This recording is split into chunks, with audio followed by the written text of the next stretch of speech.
Steve Glanz.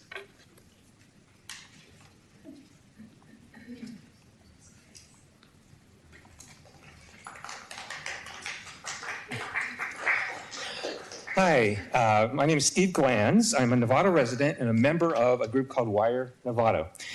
First thing I want to say is you have our comments in your packet and in some of the hard copies we're going to give you.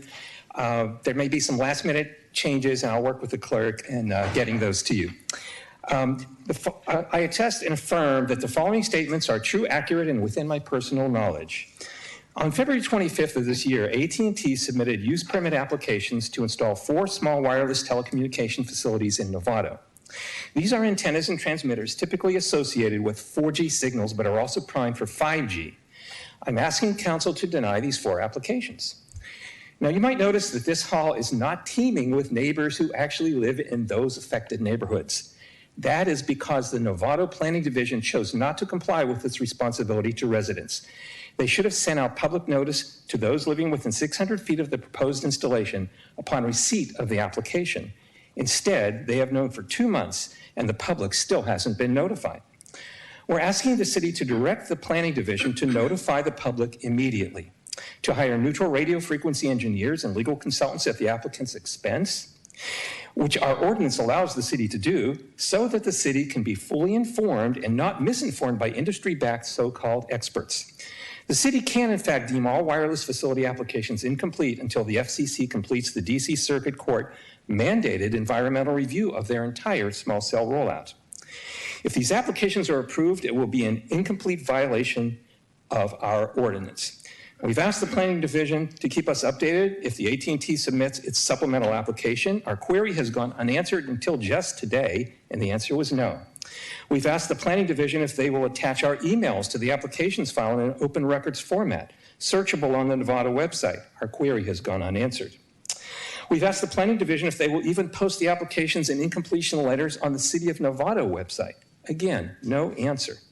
This lack of transparency leaves stakeholders like City Council and the public out of the conversation.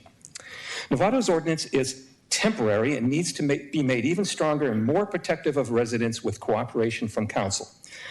The pressing matter right now is to stop these applications by insisting that the Planning Division immediately issue additional incompletion letters to the applicant to help prevent the shot clock from restarting and to prevent harmful, unnecessary wireless telecommunications facilities from being installed near our homes and schools. Finally, I encourage readers and listeners to visit the website residents created to address this issue, wirenovato.org. Thank you very much. Thank you, Steve. And as Piper comes up, and remind our audience that it's okay to show your silent support, either through standing, but we do try to avoid clapping, cheering, and other audible signs of support in our council chambers. Thank you. Piper, welcome. Hello, good evening. My name is Piper Perot, and I'm a Novato resident. Happy to be here again. If you knew you had to make a decision that could mean life or death, wouldn't you want to be as informed as possible? A decision that could mean the difference between health or brain tumors, heart attacks, cancers, and miscarriages. These are just some of the documented health effects of residents in cities where the decision was made to install wireless facilities near homes and schools. Giving permits for wireless facilities cannot be looked at as a simple administrative process. The decision to issue a permit or not has monumental repercussions not only to the health, safety, and property values of residents, but to the financial liability of the city. Novato's urgency ordinance was made to help protect the city, yet it is not being fully utilized. For example, in section 5A16, it states, quote, "The applicant shall be responsible to reimburse the city for all costs incurred in connection with the permit, which includes, without limitation, costs related to application review, including engineers, attorneys, or technical consultants' fees, and costs incurred by the city in connection with the permittee's request. The city shall have the right to withhold any permits or other approvals in connection with the wireless facility until and unless any outstanding costs have been reimbursed to the city by the applicant." There are 2 analyses submitted for each of AT&T's 4 applications from engineer William Hammett. He is currently under investigation by the California Board for Professional Engineers for, quote, bald-faced misrepresentation in the RF exposure compliance analysis he did for the WTF applications in Palo Alto. And our Novato Planning Department marked those requirements as having been completed in AT&T's applications. They said the city has a contract with a company called CTC, who will review the accuracy of the analyses. CTC is an industry-friendly firm whose work is also being scrutinized currently in Petaluma. We need independent consultants now. Furthermore, Section 3C7 of our urgency ordinance states, quote, the RF report must be prepared and certified by an RF engineer acceptable to the city, end quote. Hammett cannot be considered acceptable to the city, considering the investigation he is currently under. His analyses would not have been accepted by the planning department if they were paying attention and scrutinizing these applications as our ordinance and the weight of these decisions demand. Piper, if you can wrap up. We elected city council to protect our town. We didn't elect the planning department or the city manager. It's time for you to take up this issue, utilize our ordinance, and start monitoring the planning department and engaging the public. Thank you. Thank you very much. Marielle Sablon.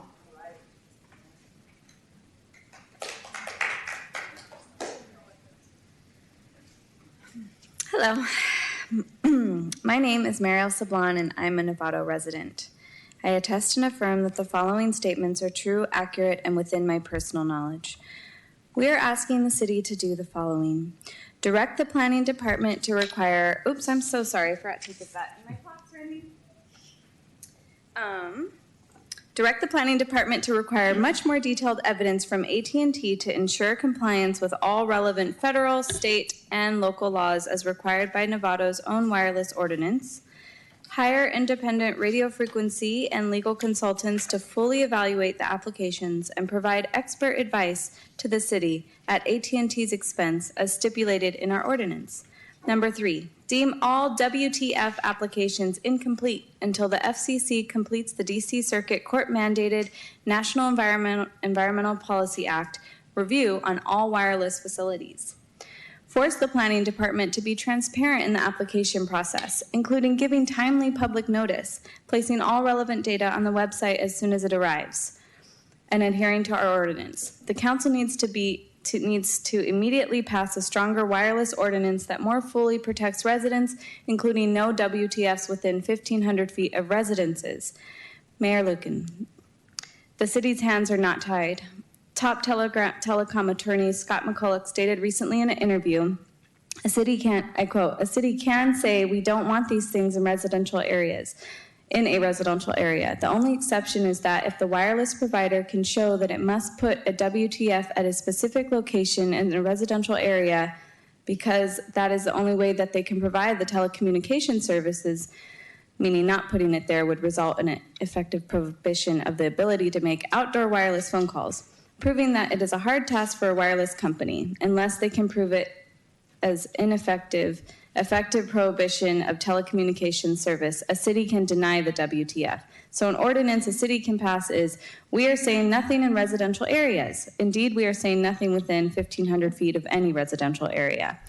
We have the right to stop these applications. The city council, city attorneys, and city manager need to become fully informed of these rights to save our city from the harm and liability that ensue if we do not stand up against the telecom industry in a strategic, informed way, and if the planning department is allowed to continue to violate our ordinance, therefore jeopardizing public safety, health, property values, and trust in our local government. I have expressed no matter of mere concern, but solely matters of substance, fact, and law. Thank you. Thank you, Marielle. Beth Kraft. What's her name? Beth Kraft is one coming up. And thank you very much, audience, for that show of support. Hi, my name is Beth Kraft, and I've been a resident in Novato for 45 years. I'm also a teacher in Novato. I've worked with Novato Unified School District for 31 years and counting. I attest and affirm that the following statements are true, accurate, and within my personal knowledge. Contrary to what you may have heard from the telecom industry, the city's hands are not tied. When Congress enacted the Telecommunications Act of 1996, it explicitly preserves state and local governments' general authority to regulate the placement of wireless facilities in their jurisdiction. Our city government urgently needs to learn about the issues and become fully informed in order to take action to protect our city and not fall prey to the wireless industry's propaganda and intimidation. Cities have always had control over placement of wireless telecommunication facilities. In each of the AT&T's applications to the City of Novato, the reason they stated needing to install these new facilities is customer needs require AT&T to design and maintain its network to increase data rates sufficient to stream video. Areas that do not meet this minimal standard represent service issues that must be addressed. This is not true. All AT&T has the right to address is a proven significant gap in coverage, meaning that one could not make outdoor wireless calls, nothing more. And even then, AT&T is required to use the least intrusive means as possible. Constructing new WTFs closer than 1,500 feet from residents and schools is not the least intrusive means. In the 2021 Environmental Health Trust versus the FCC case, the judge reaffirmed that FCC's alleged ability to restrict local control cannot preempt a federal statute. Novato Wireless Ordinance requires that all applications provide substantial written evidence demonstrating compliance with all the federal statutes concerning telecommunications. Even though the public has asked multiple times, the Planning Department has failed to demand AT&T to submit written evidence of compliance with federal statutes, state and local laws, regulations, and guidelines, which our ordinance requires. These applications would never be deemed complete if the Planning Department was adhering to our ordinance. The Planning Department needs to be held accountable now. Novato has local control over the placement of WTFs and must take into account the seriousness of what we are presenting to you today so you can stop harmful and unnecessary WTFs from being installed near our homes and our schools. Please go to wirenovato.org to find AT&T applications and other information entered into the public record, which should be on the City of Novato website, yet currently is not. Thank you, Beth. Thank you. Sophie Fleming.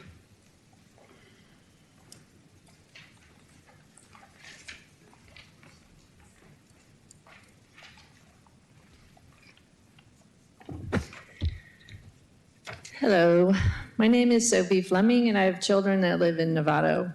I attest and affirm that the following statements are true, accurate, and within my personal knowledge. When the Novato Planning Division issued incompletion letters to AT&T in response to their grossly incomplete applications, the Planning Department failed to demand from AT&T many of the required pieces of information outlined in Novato's wireless ordinance. The Planning Department cannot violate Novato's ordinance, and the City Council must hold them accountable.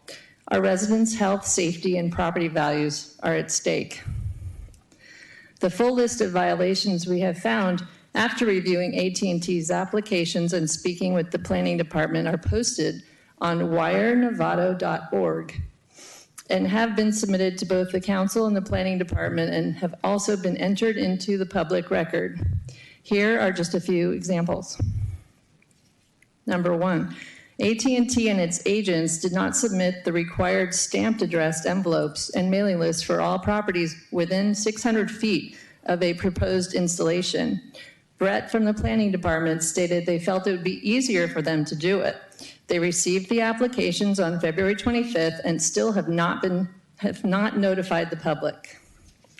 Number two, the applicant did not pay the application fee or enter into a payment agreement. The application should have been rejected outright. Why was it accepted? Number three, the applicant is required by Novato's ordinance to have an appointment with the Community Development Director to submit their application but there's no record of the applicant having met with anyone in the planning department, nor were the application forms signed or dated by any city employee. Number 4, AT&T's applications did not demonstrate adherence to all local, state, and federal laws as required by our ordinance. The planning department, in their letters to AT&T outlining what is still incomplete, did not demand that AT&T include these requirements when they resubmit their applications, and this violates Novato's ordinance. There's nothing that prevents the planning department from issuing additional incompletion letters now to AT&T and its agents, and we have asked them to do so multiple times. There's no good reason for the planning department to not have notified the public about these applications 2 months ago, yet is in violation of our ordinance and the public's right to due process. Mr. Marshall of the planning department has stated they do not plan to notify the public until 10 days before making a decision, and that is completely unacceptable. We demand transparency for all the people in Novato. I have expressed no matter of mere concern, but solely matters of substance, fact, and law. And for your time and listening and everything, I thank you very much. Thank you. Philip Wyatt.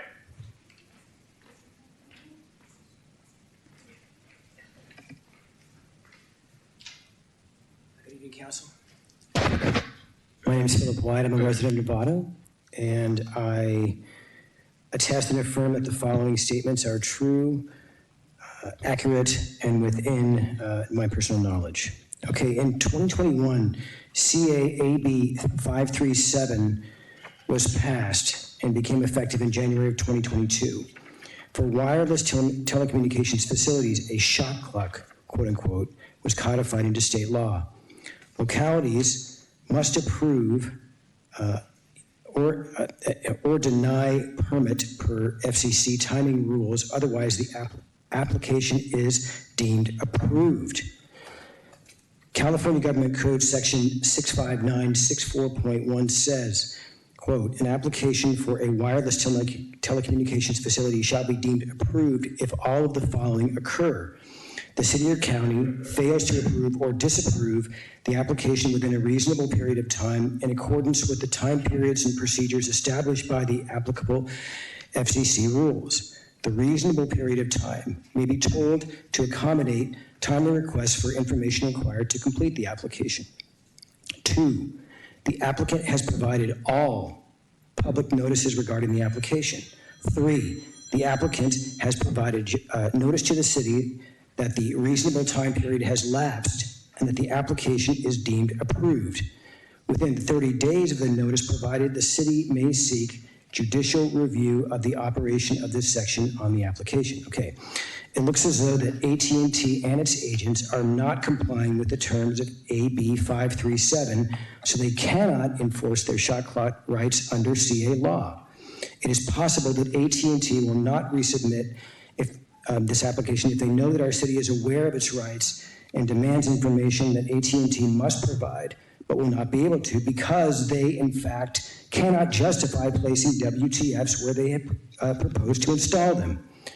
Therefore, we urge this council to insist that the city manager direct the Planning Commission send out additional incompletion letters as soon as possible, meaning now, and demand specific substantive evidence of compliance with all laws and regulations. Informed residents have made this very easy for the planning department by listing out information AT&T needs to provide in letters previously submitted to the city. In my written statement, I refer the council to a video by top telecom attorney Andrew Campanelli, who has won 80% of his cases because he knows the law and what is at stake. Thank you for your time, council. I really appreciate it, and have a good evening. Thank you. Carolyn Leonard.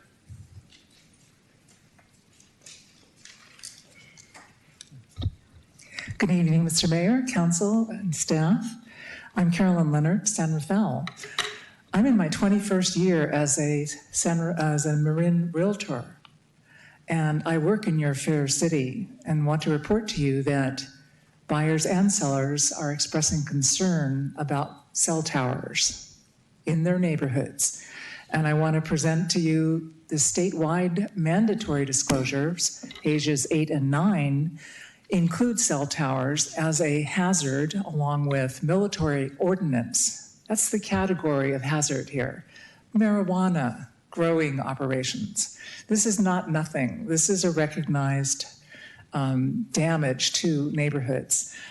Secondly, I wanted to mention that things change. You know, we used to let children run down the street chasing the DDT truck spraying.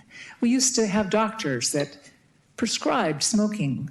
We have lead pipes in this country conveying our water, and that was safe until it was learned and deemed unsafe.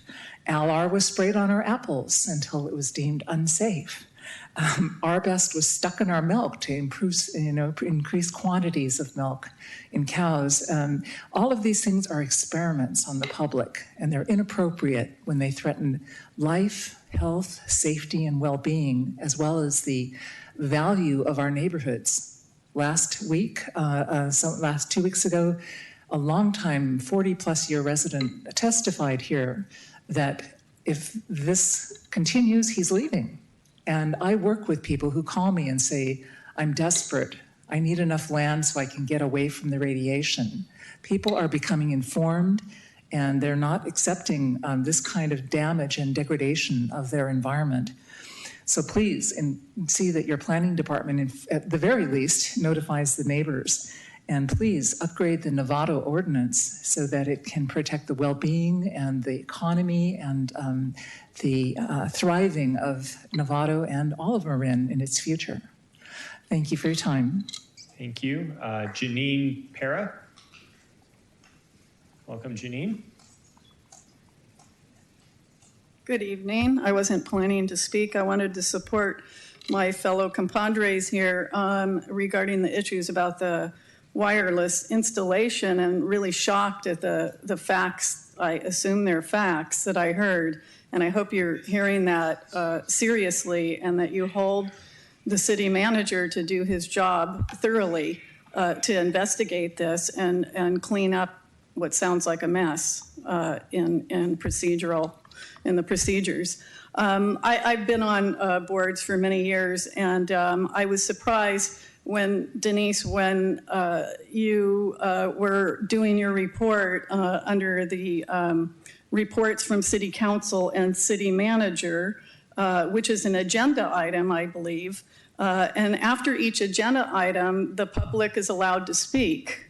So it seemed like you moved right from that to public comment without any room, because I was thinking, well, maybe I'll get up and just address that. I wouldn't have done what that woman did, but some of us our antennas went up when we literally about the AI surveillance presentation.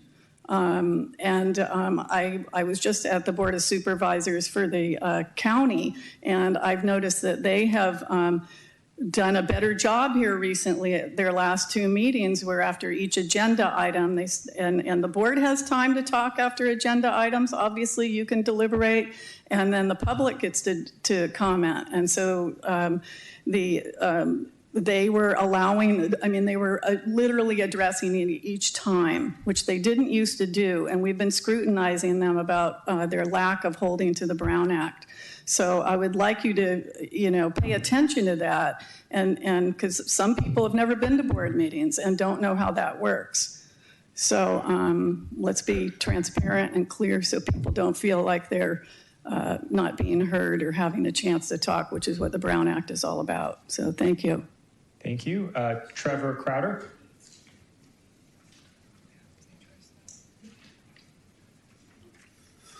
Hi, my name is Trevor Crowder. I live here in Novato. I'm a resident and a business owner of Frank's Water Heater Company. And I just heard about these cell phone towers, and I wanted to come to this meeting and speak about that. I live at 1515 Center Road. That's my home and my place of business. And my front door is less than, I believe, 300 feet from 1553 South Novato Boulevard. And that's one of the places they're proposing to put a tower. And I'm just concerned about my my fellow residents here, their safety and health, and my own. And And, you know, my home, I live right there. That's my home. And so I just want to express my concern, you know, and ask that you guys deny this proposal. I'm a tax-paying citizen, and, you know, I install water heaters for a living right here in Marin and Sonoma County. So I'm a pillar of the community, and I just want to express that. Thanks. Okay, thank you. That's the end of the public comment cards I have for here. Laura, do we have anyone online wishing to provide public comment? There are no raised hands online. All right, so with that, I'm going to go ahead. I'm so sorry. We did just get one raised hand. Vicky Sievers. Welcome, Vicky. What's the last name? Sievers.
In San Anselmo, Fairfax, Mill Valley, Petaluma, and some Southern California municipalities. May I respectfully make 3 key points relative to the AT&T applications. First, wireless radiation is harmful to human health, an inconvenient truth with which local jurisdictions must grapple because there's no protection to be had from higher levels. Our FCC is a captured agency with industry-driven exposure guidelines that are so inadequate for protecting individual and public health that a 2021 federal court decision directed the agency to review the vast quantity of scientific evidence it had previously ignored. Each month, UC Professor of Public Health, Dr. Joel Moskowitz, updates a summary of peer-reviewed research on health risks associated with wireless radiation, including cancer, reproductive harm, and neurological disorders. The listing currently shows over 1,500 studies. Second, Novato community members who are educated about the adverse effects of wireless emissions, as well as about effective telecom ordinances, are a rich source of information and can expand the understandings of council and staff and constructively assist in strengthening policy in ways that serve both the city and residents. Third, it's critical that the Novato City Council direct its planning department to send additional permit application incompletion letters to AT&T and demand from these applicants compliance to all relevant local, state, and federal laws. Thank you. Thank you, Vicki. Laura, any other public comment? There are no other raised hands online. All right, so that completes public comment. I do want to mention there was a question about when we call for public comment. There are several items on our agenda where we don't necessarily call for public comment if they're not items that are being discussed or before the council. For example, ceremonial matters, presentations, even our Pledge of Allegiance and roll call is on the agenda. We do call for public comment after reports from council members. That's for general public comment, anything, whether it's on the agenda or something you heard previously. But every other item on the agenda where there is to be discussion or deliberation amongst the council, we absolutely always call for public comment. But I will go ahead and turn to our city attorney and city staff if there's any clarification that I missed on that. I don't believe so. I think you nailed it on the head. I might point out, too, that the public comment section follows the reports from the city council, so that if there on the public's part a desire to respond to those comments, that would be the perfect place to do that. All right. Any others? Some of the items that were brought up during public comment, obviously they are not on tonight's agenda, so we can't discuss them, but I'm going to look to our staff. Is there any other clarification or anything we wanted to state at this time? In regards to the 5G item, this matter is set to come back to the council later this year for an update on our ordinance. And it's the advice of the city attorney's office and staff. we believe we are following our current ordinance, which is the law of the city council unless and until directed otherwise. We are in compliance, staff is in compliance with the existing city law and ordinances, including with notification and posting of things. So certainly it's within the council's purview to change that ordinance, but unless you do that, council's following your prior direction in 2019. But we do intend to bring you an ordinance change or some recommendations later this year. All right. Thank you for that. So with that, we'll go ahead and move on to our consent calendar.